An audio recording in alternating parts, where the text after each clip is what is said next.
Finally, the 20,000 gallon reef video is coming to YouTube. I have promised this video over 2 months ago, and I do apologize that I couldn't release it sooner. It's one of those projects that I felt had to be done properly, and I did ask for your input to see who wanted a long video versus a short one, and I'd say 90% of people pretty much demanded 1 hour or longer. This video is right at an hour long, and I hope that you love it. I realize for some of you, you have a short attention span, you just want to see it and get out of there, but this tank has been around for 15 years. It all started with just a simple sketch on a napkin, and this idea turned into a beautiful reef system. I don't even know how many people have seen it over the years. It is stunning, it is well cared for, and I interviewed Joe Yaiullo to talk about his tank. While you get to view the corals the entire time, there's really no reason to see the person that I'm talking to necessarily. That's kind of boring, but I thought I'll just give you tons of eye candy and hopefully you'll say that was worth my time. This was my third visit to the Long Island Aquarium and Exhibition Center, which is in Long Island, New York. And I had the opportunity to walk around behind the tank and over the tank and see all the rest of the building, which has a shark exhibit, it has a butterfly exhibit, it has some fresh water, it has an anemone system, there's a tank, I believe, dedicated just to algae. There are exhibits with stingrays, there are sea lions, penguins, I saw monkeys outside. There's actually quite a bit of animal life to see at this facility, and definitely will be a great family experience. Whether your spouse is in the hobby or not, they'll have a great time. Every year I encourage people to attend MACNA, which is the Marine Aquarium Conference of North America. I've been going every year since 2002, and if you haven't gone yet, you should do it this year. It'll be in San Diego, California. Joe Yaiullo is one of the speakers at MACNA quite often, not every year because they stagger the speakers, but his presentations are excellent and he's been talking about this tank for many years. However, for many of you that have not ever been to a MACNA or have not heard Joe speak, I thought doing an interview with him about his reef tank on YouTube would be the next best thing to going there in person. Let me tell you a little bit of the backstory of this aquarium. As I mentioned before, it was done with a sketch. What had happened was Joe had a beautiful reef tank of his own in his home, and one day a very important gentleman showed up and said, "Do you think you could do the exact same thing much larger?" And of course, Joe said, "Yeah, absolutely, that's not a problem." Immediately the planning stages began, and the building had to be erected, the tanks had to be built, everything had to be planned perfectly so when people came to see it in person, they would get a piece of the ocean right there in front of their very eyes. Joe has done a phenomenal job. This has been his job. His hobby has become his incredible job for over 15 years. The reef itself, 15 years old. The tank has never had a crash.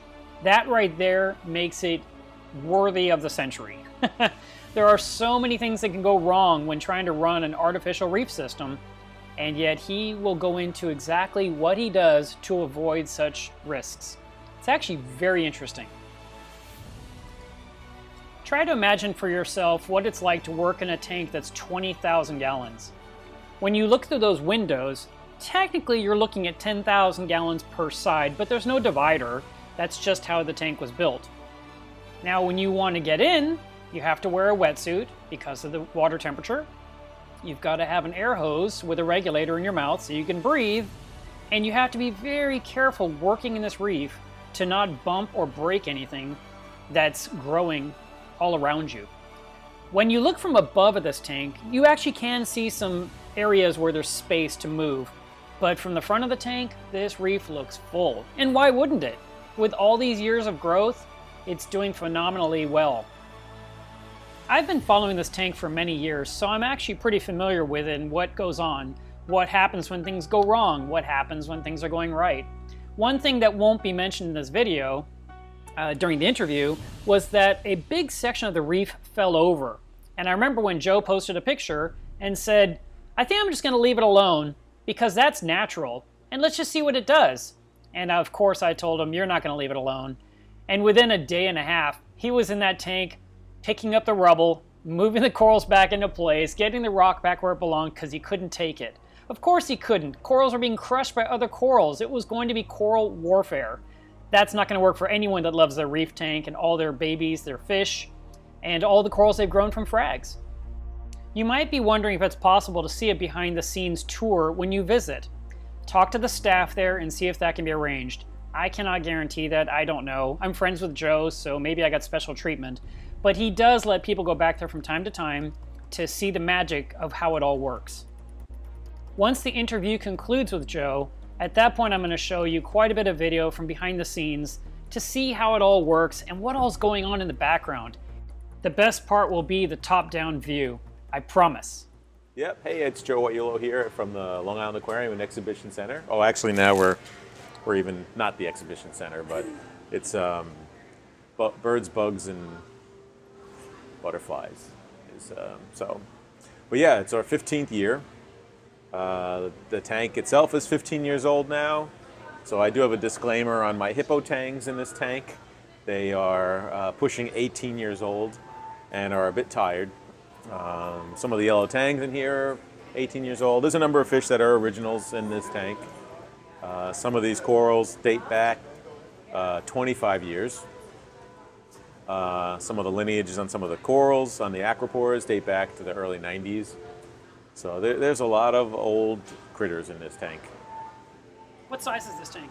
The tank is a little over 20,000 gallons. Well, what is that in feet? We're 30 feet long, 14 feet front to back, and about 6.5 feet deep of water. So we're a little over 20,000 gallons. Are you running staggered lighting? Yeah, they ramp up, they ramp down by the fixtures. So the fixtures are set. So they're not ramping up and down, but in banks of lights. So yeah, the blue lights come on first, and then daylights come on, and daylights are on for roughly 8 hours a day, and then they check off, and everything goes dark by about 10:30 or 11. So yeah, we're a public aquarium. We do a lot of catering events. So we have parties here until 10, 11, 12 o'clock at night a lot of times. So the lighting on this tank I do not change on a daily basis. All the lighting on the rest of the tanks around the aquarium, we'll change our timers to accommodate those parties. This tank, the main daylight bulbs, which is about 12,000 watts of halides, is on from 10 a.m. till 8 p.m. Those check out, and then the next bank of lights goes off. There's 6 400 watt 14K Ushios on here. Those will go off at about 8:30. So then there's after that there's about 8,000 watts of blue metal halide on, and they go off sequentially from the outside to the inside of the tank until there's just one of those left on, and then a single 400 watt 20K Ushio bulb.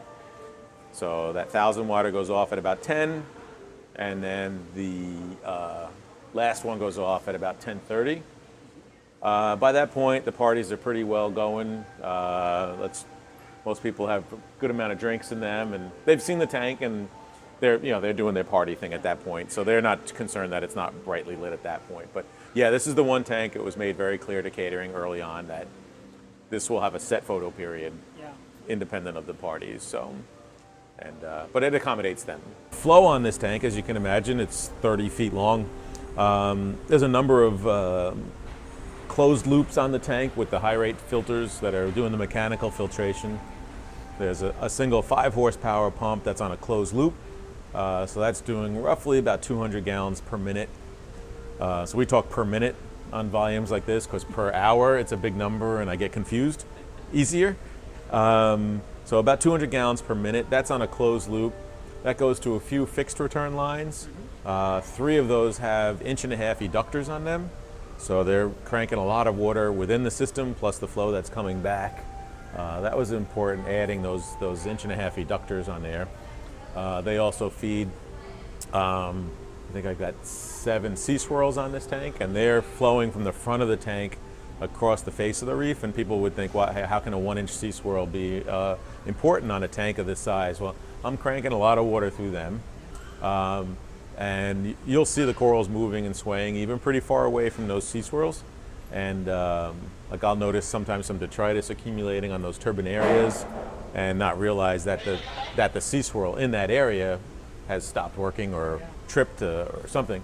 So that you definitely will notice them. So they're I think a critical part. And if you show the clownfish anemone tank, that has 3 1-inch sea swirls on it, and that flow in there is tremendous. And then when I spoke at MACNA, I talked about sea swirls, and it's kind of becoming a forgotten technology. Yeah. And I'd like to see that people revisited with that. So sea swirls, yeah, definitely very important.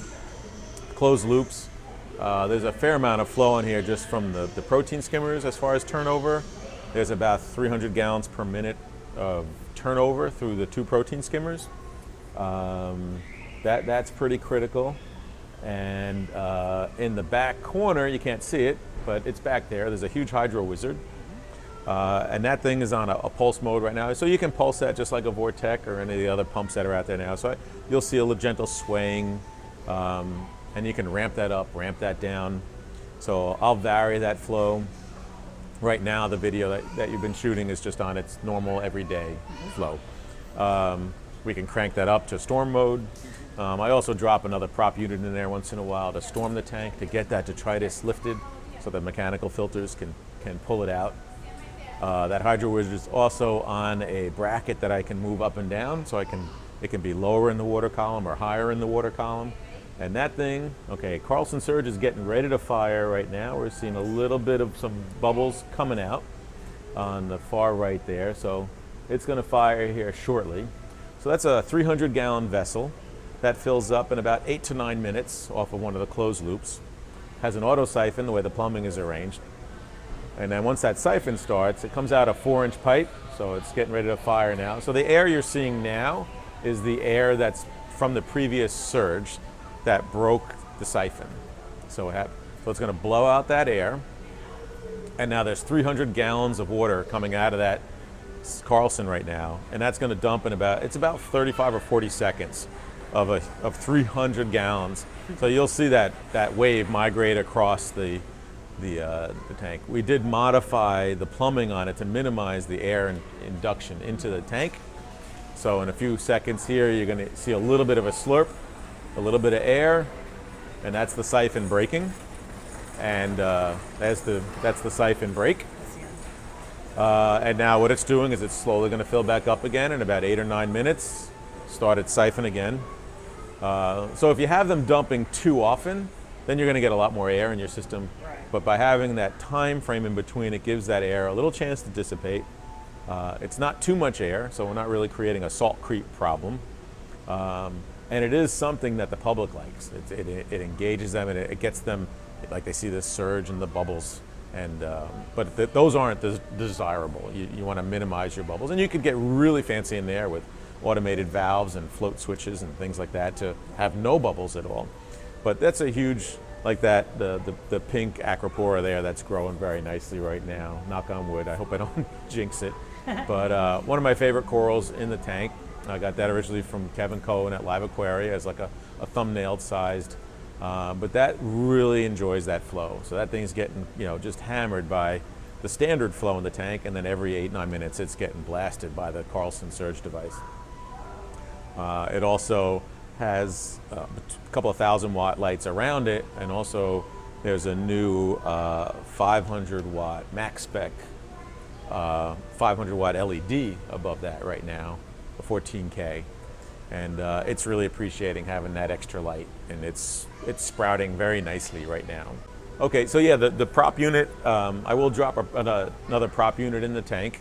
I put a plastic mesh screen on the back side of it, so fish can't get pureed as they go through there. But that pump moves about 500 gallons per minute, and the hydro wizard that I have in the back, when that's cranked up, that's moving 50,000 gallons an hour at 348 watts.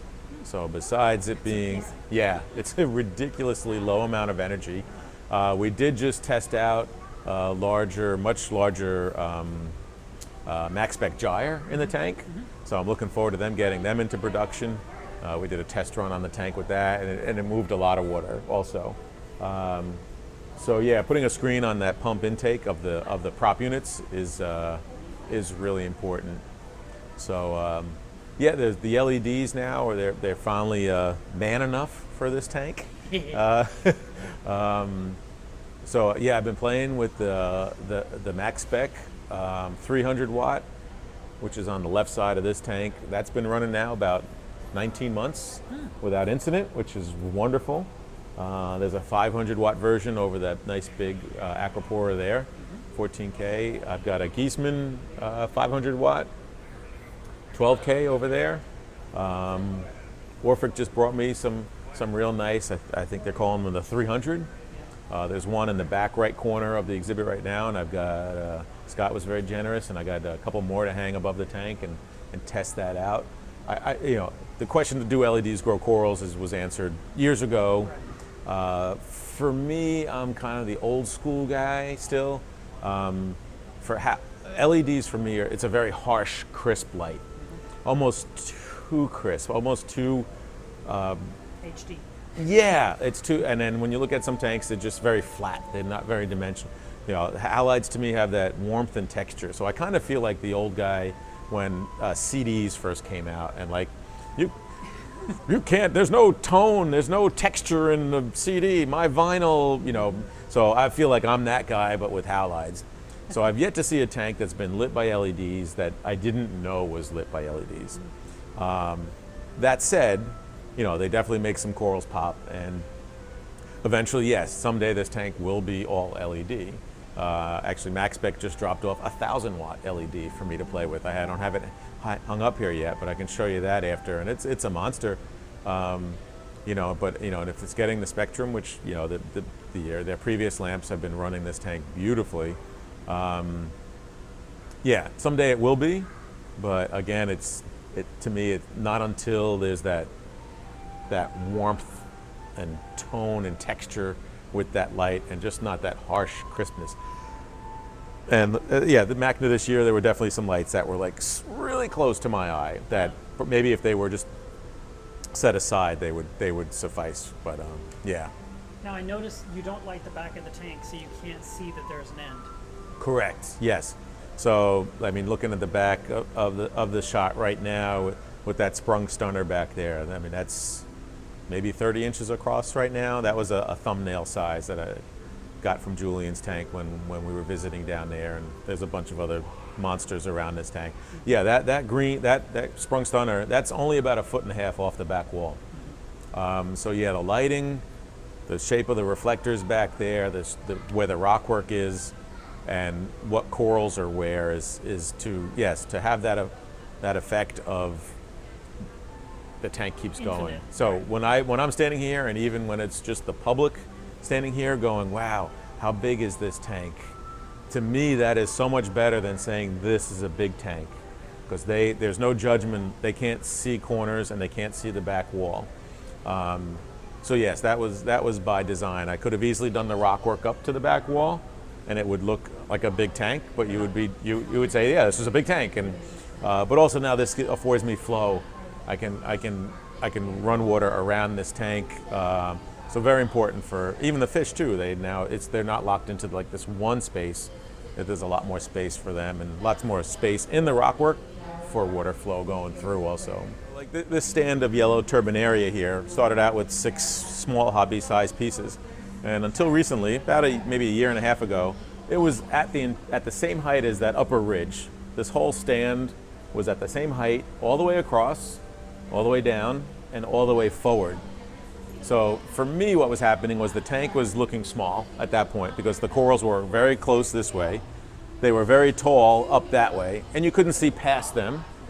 So it took me weeks of deliberations internally, and what I did was go in, excavated a bunch of live rock underneath them, actually trimmed back a lot of the old dead skeletons underneath those turbinarias, because they've grown. If you look at the base of that one on the top, where that meets the reef at the bottom, that's how much that coral has grown in height. So about 18 inches of coral undergrowth that's dead. So that section basically excavated, took out live rock underneath it, cut the skeletons off the bottom, lowered everything down again, and now it's growing back in again. And now you can see past it. I was able to carve a nice arch through the live rock and the skeletons underneath that corner there. So again, opening it up again for water flow. People might not think that a 20,000 gallon tank you have to worry about encroachment and corals growing and stinging and killing each other, but it's the same. This section of acropores right here, I just recently went in and cut out a bunch of them to make room for, again, allowing that water flow.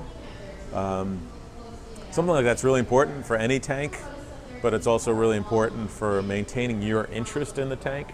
I have a 15-year relationship with this tank, and I've got to keep it interesting for me also. So some of it's just going in and doing modifications for myself, and because my eye starts twitching because I want this tank to look a certain way, and I don't want to lose that depth perception and things like that. So yeah, it's really important to do it for the corals and for yourself. What's your oldest coral in this tank right now? The oldest coral in this tank right now are the gorgonia. A couple of the big gorgonia are over 25 years old. The big one at the top of the yellow turbinaria is there. I actually had given that to Greg Scheimer, who unfortunately we lost. He passed probably about 8 years ago now already. And I helped him and Lydia and his family take Greg's tanks down, and I've got some of his fish in here. And that gorgonia I had given to Greg as a 1-inch fragment. So you can see the size of that. That I don't know if it translates to camera, but it's easily over 3 feet tall and over 3 feet wide. Well, you gave me a piece in 2011. Oh, right, yeah. It was about, whatever that is, 3 inches tall. Yeah. And now it's about 9 or 10 and it bends. It Yeah. won't stand up. How do I make it stand up like that? Well, that sounds like a personal problem, Mark, and I think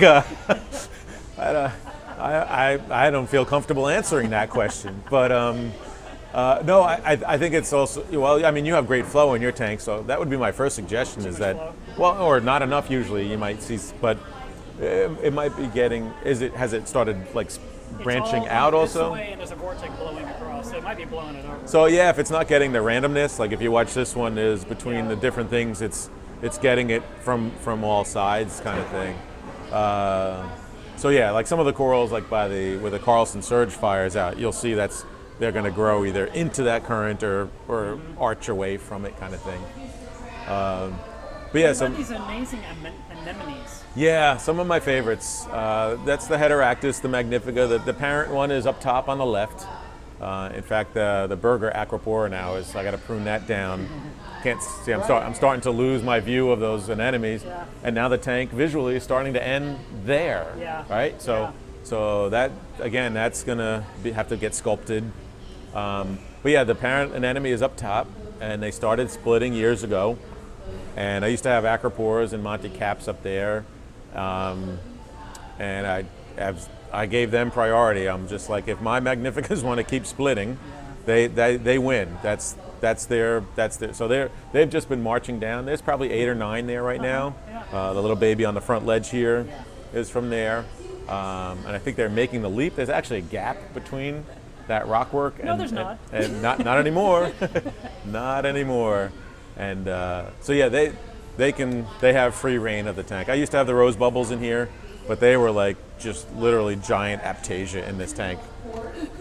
They would just reproduce, migrate, pop up in the middle of your favorite coral, and just nuke it. So I got rid of the rose bubbles out of here, but the magnificas, they can.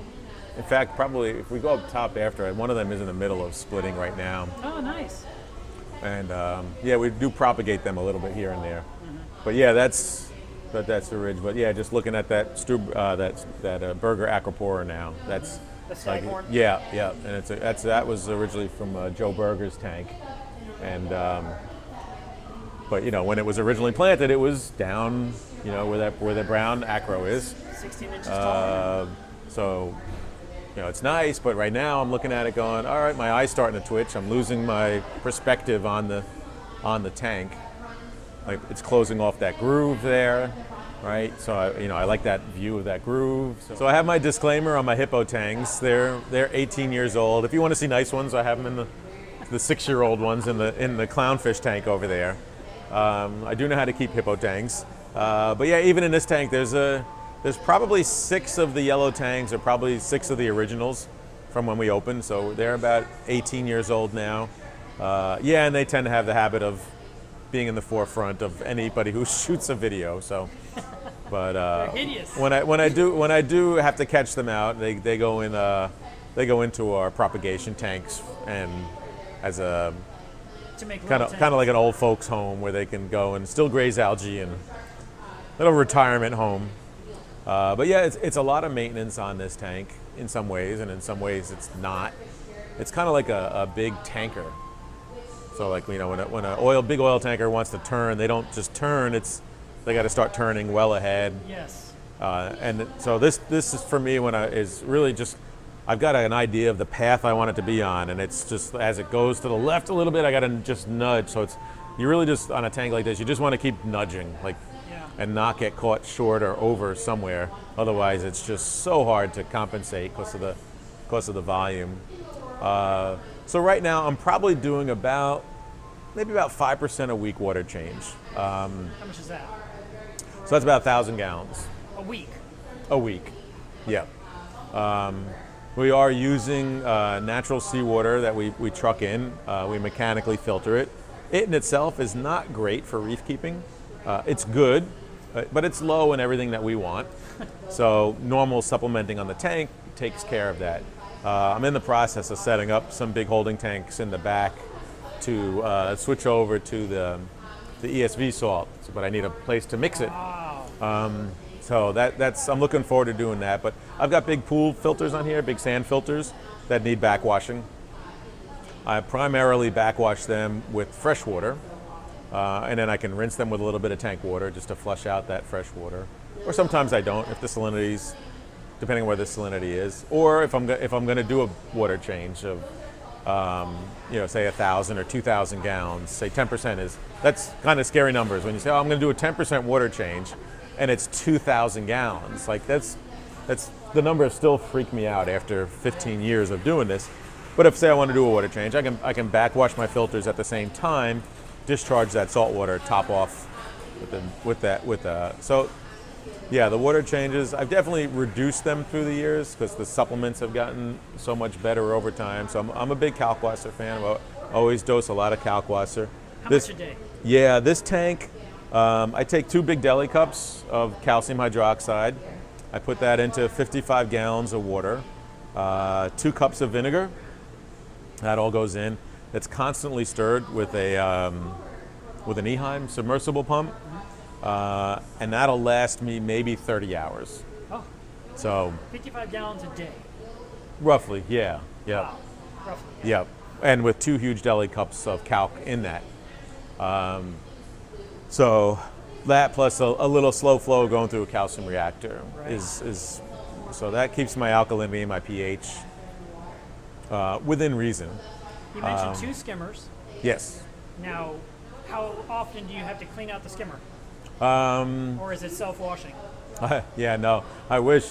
No, the self-washing things are great, but I personally still love to my skimmer's 10 feet tall, but I still love getting up there and mucking it out. I mean, it has a drain that goes to waste, so majority of the stuff, but the neck and things like, because I really want to see what the skimmer is doing and producing, and if you're doing auto washing, you're not really in touch with what's actually happening with your skimmer. So that's that skimmer. I have about 200 gallons a minute going through. The body of that skimmer is 500 gallons. So I get about a 2.5 minute residence time in that skimmer. And I also inject 1 gram per hour ozone into that skimmer. And that's the contact chamber for the ozone. So the other skimmer is a big downdraft ETS skimmer. That does about 100 gallons a minute. And that I'll clean out I should clean it once a week, but just like the rest of us, not always, doesn't always happen. Do you take care of the tank yourself, or do you have employees or maintenance people? Yeah, the day-to-day is just me. We've got a great staff here, so when I need my weekends off or vacation or going to Macna or something like that, I've got a great crew here that watches over it, makes sure that everything is running, making sure that everything is doing well, and but as far as the pure maintenance and taking care of the tank, this is my my baby and mistress, kind of. It needs nursing and everything else to keep it where it's going. Do you put in potassium, iron, magnesium? What are the weird Yep, things you put yep, in? yep. Yeah, so I do a little strontium every now and then I'll send that out to a lab. That's like 20 gallons, right? Yeah, it's probably, by the end of the year, yeah, it could be that much. Maybe not that much, maybe 10, so yeah, so I do that. I do test potassium. I try, natural seawater is around 400 supposedly. So I like to I don't like to go too crazy, but it never really drops really low, but it does seem there is a little benefit to having it up at natural sea level or just a little bit higher. So I usually try for 420, 440 on the potassium. I do a little bit of potassium iodide. That's in conjunction now. I've been working with Bob Stark over at ESV on a transition elements where we're doing some slow dosing but constant dosing over a 24-hour period of some of the shorter lived elements, kind of iron based, with a few other goodies in there. So yeah, I've been very happy with the results of that. As far as color, seems to just pop a little bit better. Yeah, so we're very, very happy with that right now. What else do I add? The calc, strontium, potassium iodide, magnesium. Yeah, I used to dose that manually, but then I'd get lazy or bored or distracted, or I've got another rest of the aquarium to run. So I got that on a doser now. So I get Bob hooks me up with a dry mix because I used to use so much magnesium, relatively speaking, on this tank. So I'll mix up a big batch of that and then have that slow dosed 24/7. So how do you measure? Do you use normal test kits? Do you send it to Triton? Yeah. What do you do? Yeah. Still water, just like us. Yeah. I could, for the most of this tank, I've got my Salifert test kits. You'll see me sitting up there, and I got 2 buckets. I flip one over, and I'm sitting on the other one, and just doing my thing with the Salifert test kits. I do have a hot colorimeter for phosphate testing because I do not want to interpret my phosphate results because I know which way, right? Well, blue is bad, clear is good. That's right. And why do you only retest when it's not the result that you want to see? Yeah. Oh, my calcium tested at 420. Perfect. I'm great. Oh, calcium tested at 380. I got to retest because there's no way that's right? But you never retest when you get the number you want. That's funny. So yeah, that's one of the deals. So I don't want to interpret my phosphates. Yeah, sent out to Triton. It's a great resource to have as far as confirming or denying. And I split samples and I'll test with Salifert and I'll send a sample off to Triton. They're close enough. And that's a good confirmation of both. I do have a Hawk colorimeter for the phosphate. Mm-hmm. I'll test the phosphate every once in a while. Oh, I dose lanthanum chloride. Also for phosphate control. So on this tank, I'll take 300 mLs of lanthanum chloride, put that into 5 gallons of RO water, and then slow dose that into my mechanical filter. Straight into the skimmer. I used to go into my protein skimmer, but I go right into the pool filter now. And but that 300 mLs in 5 gallons lasts me 8 days. Okay. So it's a very low dose for the volume of the tank. So the lanthanum really never gets into the system. And just like anything, you have to be careful dosing anything. Like I can kill you with oxygen, right? Like if you get too much oxygen. So lanthanum, like anything else, comes with its own concerns and being careful about how you're dosing it. So yeah, I have 2 pinpoint pH meters running on this tank constantly. What's the low and high of your pH on a system this big? I get nervous when it dips below 8. Like a lot of guys are fine with running just 7, 8, 7, 9. Mm-hmm. I get nervous, especially with my bio load in here. Mm-hmm. This pH without the calc can drop really fast. I really like to see at least 8 to 8.2. Okay. And it's for this tank, it's really difficult to get it above 8.2 without the alkalinity skyrocketing. Even with kalkwasser. Yeah. because the amount of calc I would have to dose, the alkalinity would just Yeah. skyrocket. So, so I have 2 pH meters, and I have I usually try to keep those probes about 6 months apart in age. Calibrate them a couple of times, but then at some point, even though they calibrate fine, you put them back in salt water. And Craig Bingman was the first one to tell me about that. Like, you can calibrate them, but if it's an older probe, it might still calibrate fine in solution, but you put it into salt water and it doesn't read well. So sometimes you can chase a wrong number on your pH.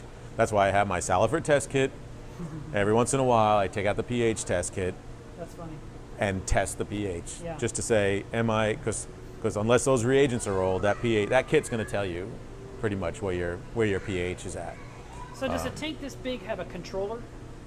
Or are you the controller? Well, I'm the controller. I do have a pinpoint pH controller on the calcium reactor. Okay.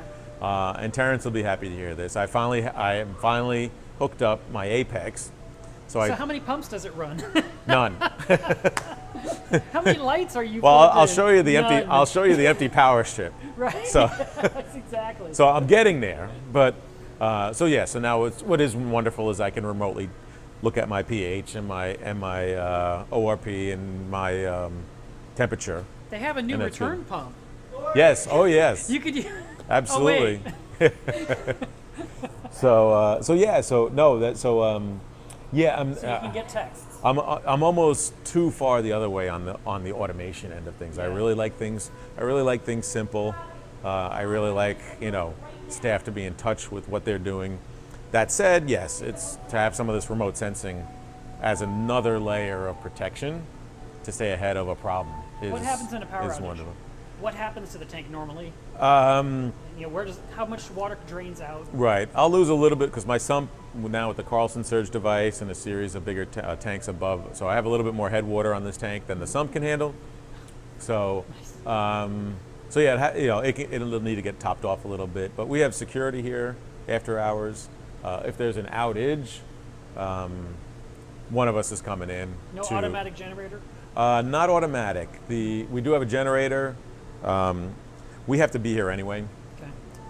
And that was probably like a $40,000 or $50,000 switch when we were building the aquarium.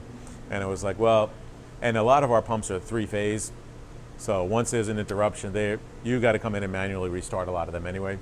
But we do have a generator that can run the whole building, including every pump and light on this tank. Because there's a lot of tanks. It's not just this one. Right.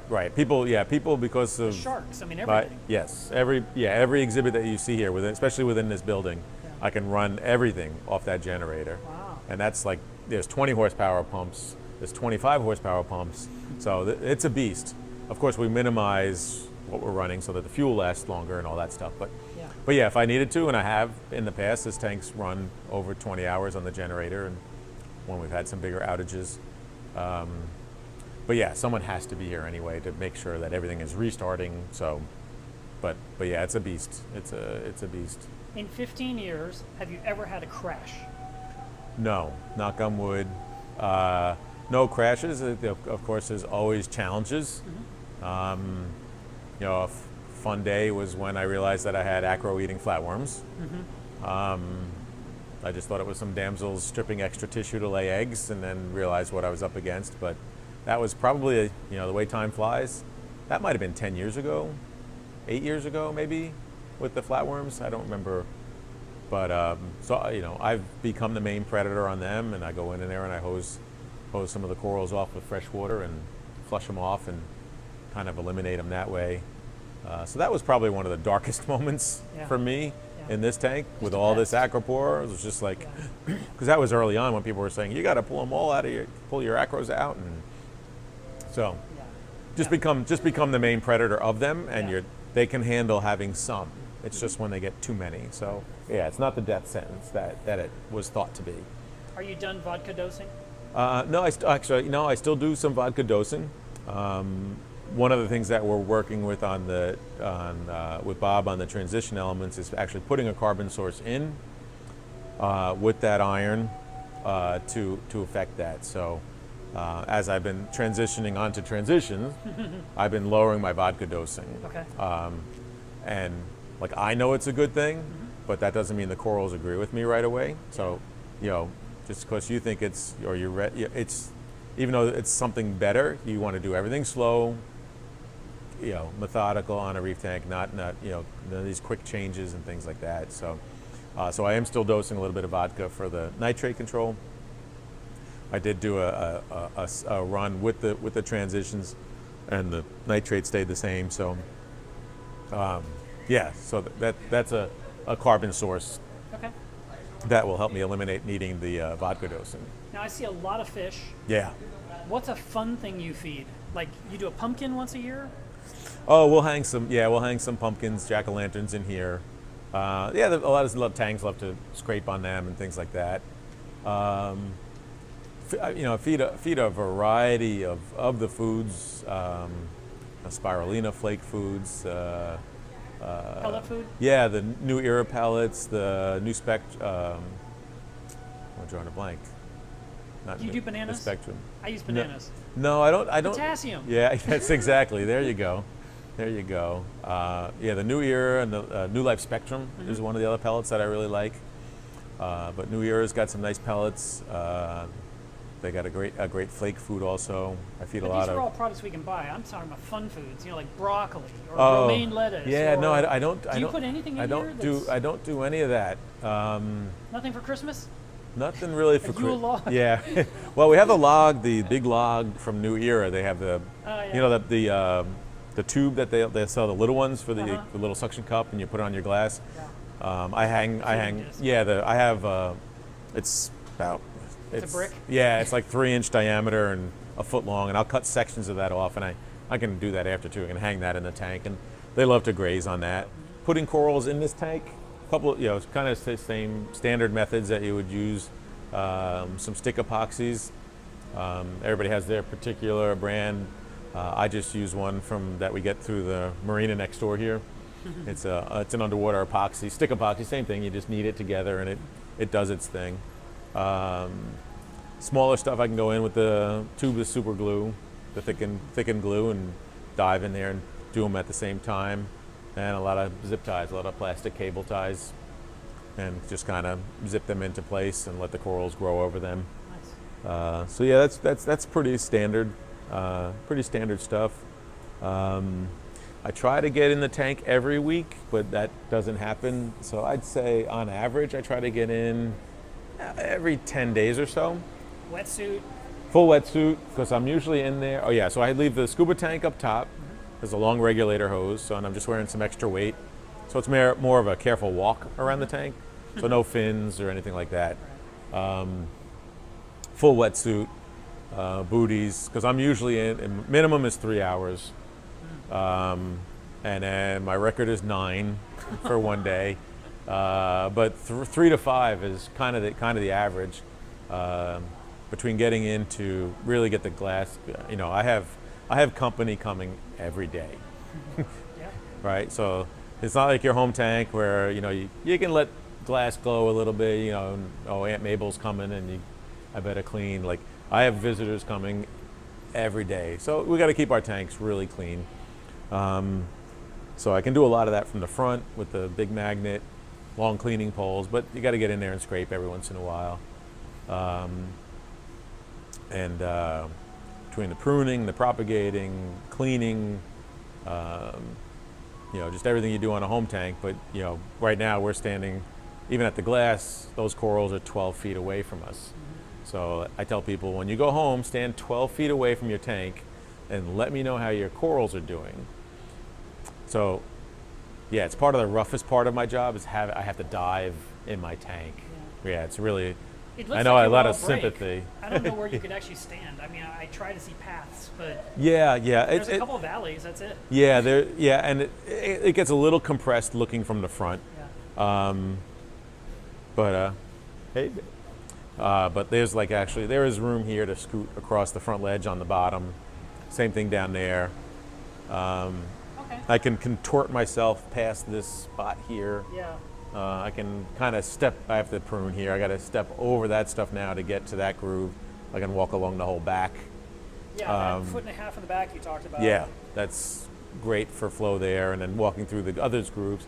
So yeah, the adductors that we were talking about earlier, 3 of them shoot from the back wall, that closed loop. So they're coming kind of doing a gyre this way, Right. shooting down. That's why I left when I did the original rock work. These grooves here are here for water flow coming through the reef. Oh, okay, coming from the back this way. Yeah, yeah. And then these are kind of shooting over. So here you're kind of almost on this side getting almost a gyre going that way, besides all the water that's coming across. And as careful as I am, yeah, you're going to scratch the acrylic. There's just, and the fish too, you know, some fish are in there, they got some pretty big teeth, so you'll see some gouges from them just chasing each other and stuff. So I've done some spot polishing here and there. And then I've done a full couple of complete actual, you're just grinding everything down. And I should have been doing it a little more often than I did, but I think I've done that 3 times in the 15 years. How long does that take? Speaking of penguins, is this my girl? It is. Pam Pam. They confirmed her Trishy, but Trishy. Hi, sweetie. How are you? Is Daddy. That's my girl. Come here and say hello. Oh, hi, my baby. Do you want to go look at some some fish? Come here. Let's look at some fish. The official tank mascot? This is Pam. She's my extra special girl because she was our firstborn penguin here at the aquarium. She's about 5.5 years old now. How long do they live? Hopefully forever. Mid to late teens, early 20s, maybe 30. Whoop. Is she wet? What's that? No, she's dry. Actually, just took a little poop too. She's here. They look a little bit shiny because they have an oil gland, and they reach down with their beak and they grab that oil and they spread that over their feathers. Right, girlie? It's 50 square feet of acrylic, 2 windows. Dive time is about 40 hours, buffing out the acrylics on the inside. Per panel or? It took me about 40 hours total for the 2 panels. That's getting it down to like you can't see through it, and then polishing it back up again. And then the outside has to get done also. More often on the outside because we do want people close to our tanks, which comes with a trade-off of rings and kids' feet and things like that. So yeah, it's a lot of work. But again, it kind of falls into, you know, it's a 15-year-old tank. But what's nice after I'm done polishing it is I have almost essentially a new panel, which is nice. The stylophora, the purple milka, found its way as a 1-inch fragment from Belgium. That's the original parent colony there. What we did up there was cut a bunch of small fragments of milka. So it was like a whole bunch of like 1/2-inch frags and just kind of spreckled them around up there. And that's grown into a whole new colony that's now actually bigger than the parent colony, which is much older. And how long did that take? That's a good question. I'd have to go back through some old photos, but it's a matter of several years versus many years. Okay. So, you know, 2 to 3 years, and all of a sudden now you have a huge colony of that coral. Yeah. Maybe even less, probably less. But that's the beauty of it. So yeah, if you're interested in generating visually a big colony of coral, we tend to take one acro branch and plunk it vertically and then wait for it to grow. But if you have access to, 5 or 10 of those frags, then plant them, let them all then grow. The bases, the bottoms will grow into each other, and then you have a huge colony. Is that what you did with this green one?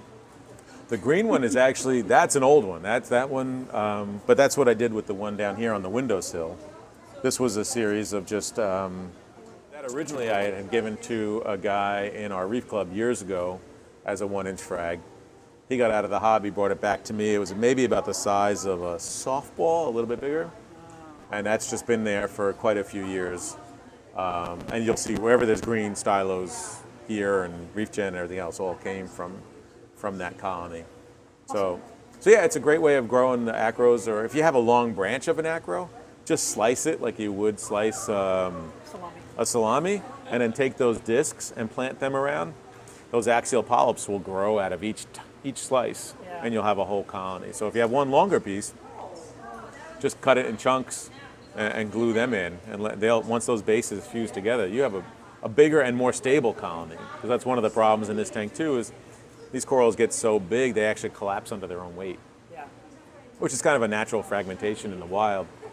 But if you plant several of them in an area, then you have more points of attachment and it's a lot more stable over time, instead of planting that one frag vertical, watching that grow into a whole new colony, but it's only based on that one branch. So here we are at the back of the tank. You can see all the lights hanging down from the ceiling above. And there is the giant surge tank that holds 300 gallons of water that drops every 8 minutes.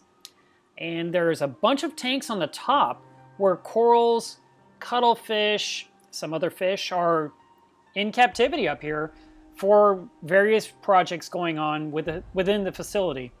I'm going to show you a specific tank that Joe was talking to me about, but it's really loud back there. That's not the microphone, it's loud. So I hope you can understand it. One of my tanks is attached to the main tank.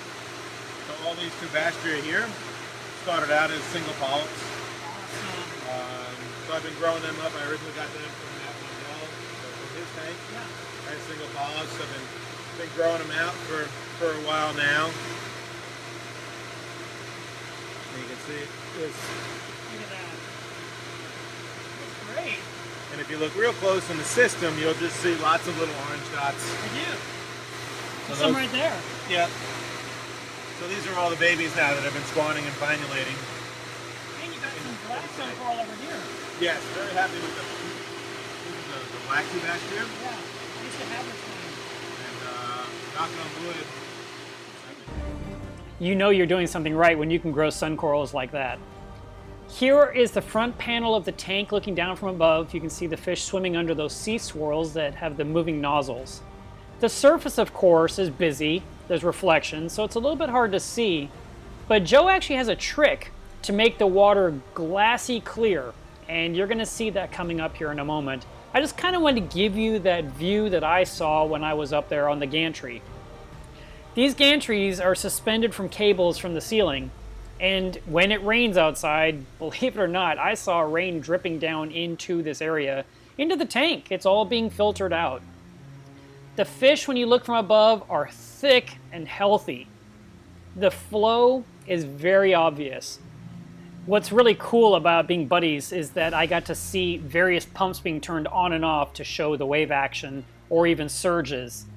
Now, what you're looking at here is the milka coral from above after it's been pruned because it was up to the surface of the water, and that's why there's a bunch of chopped off areas because those corals were moved. Now, if you look at the water, you'll notice it's getting a lot more clear and you can see all the fish. His trick, throw in an entire package of PE mysis, the entire frozen pack. He just throws it in the water or breaks up into chunks. The fish go crazy. The oils make the water crystal clear. Within a matter of minutes, the water was like glass, and you could look down and see virtually everything perfectly. Something that you need to make a point of keeping in your mind as you're looking down, these are big fish. These are big corals. Some of these colonies are 3 and 4 feet across. These pendants are massive, hanging down over the water. Everything's giant. So when you look down, realize you're looking at big colonies. And you'll start to see the narrow paths where Joe can squeeze his body through as he's working inside the tank. Once submerged in the tank, part of the general cleanup is picking up dead coral skeletons from the bottom, things that have snapped off, got lost, fell into the darkness, or had just been unearthed by the fish, and those are extracted from the tank or thrown in the very back, which doesn't matter because that's against the back wall. He does repurpose coral skeletons in the calcium reactor. Here's a great view of those anemones. And like he said, there's about 9 in that one spot. And there are clownfish in there as well, enjoying that beautiful home. They've been with him for a very long time. There's that scroll coral that he talked about, how he hacked it up and lowered it because it was too tall and making the tank look smaller. As you might imagine, I had a fantastic time up there, looking down at all these SPS corals, all the vivid color. Remember, from above it always looks better. I hope you can tell the difference here as you're looking at this video versus what you saw from the front of the tank. And Joe made it a point not to feed the tank before we filmed, so that way the water would be nice and clear. Look at that little gem right there. Whew.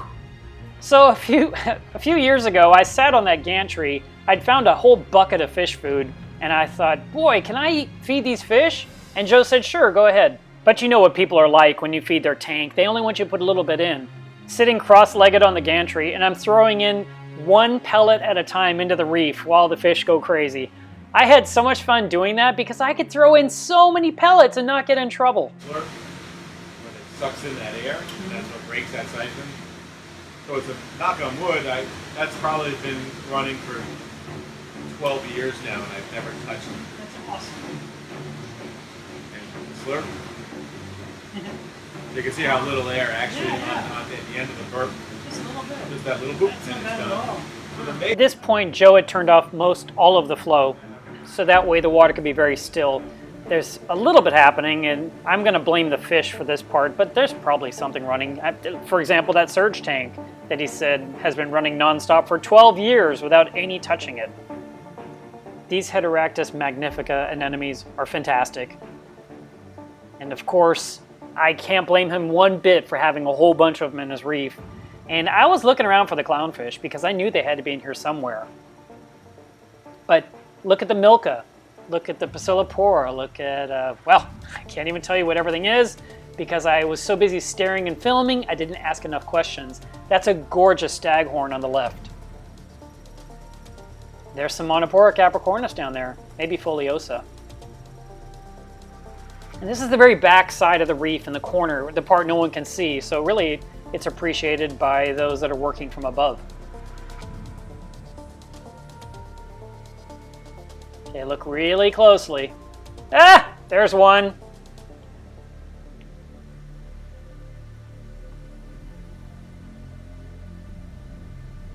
There's the other. You get this big old anemone, there's like 2 clowns in it. Yeah, that's one of my fish I want to bump up. My clownfish.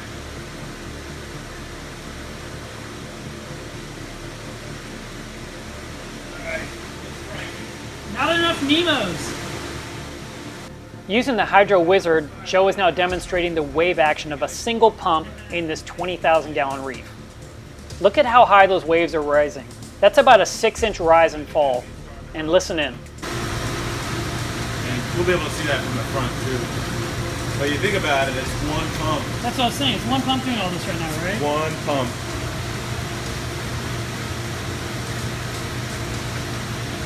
And that's the thing we saw. Magna had like a clear body.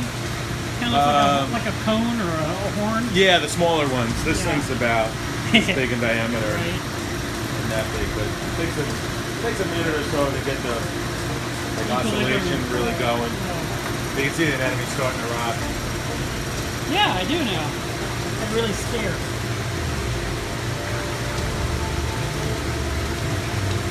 And you said it only uses like 300 watts or something? Yeah, 348 at 100%. That's crazy. So when it's, especially even I when ran it's down those circling. stairs real quick and came across to the front to see the wave action from that single pump in this 30-foot long aquarium. That's impressive. And a pump that is using less than 400 watts of power? Okay, so at this point, we're pretty much done filming everything. Joe's gonna throw in some flake food to kind of show the reaction of all the fish and kind of show how the water's moving throughout the system. And that will be the end of this video. I really hope you enjoyed it. I hope you watched it all the way through to the end. I hope you thought the quality was good enough. I wish it could be even better. Someday I'll have an awesome camera, but this will just have to do. Thank you so much for watching. Thank you for your patience. I know you guys were excited, and it bugged me every day that I wasn't getting this video out sooner, but I was working. I had to take care of customer orders through my website, and then when I have time, that's when I sit down to edit videos. I must have asked Joe off camera how many fish are in this tank, but man, I think he said it was between 600 and 800 fish.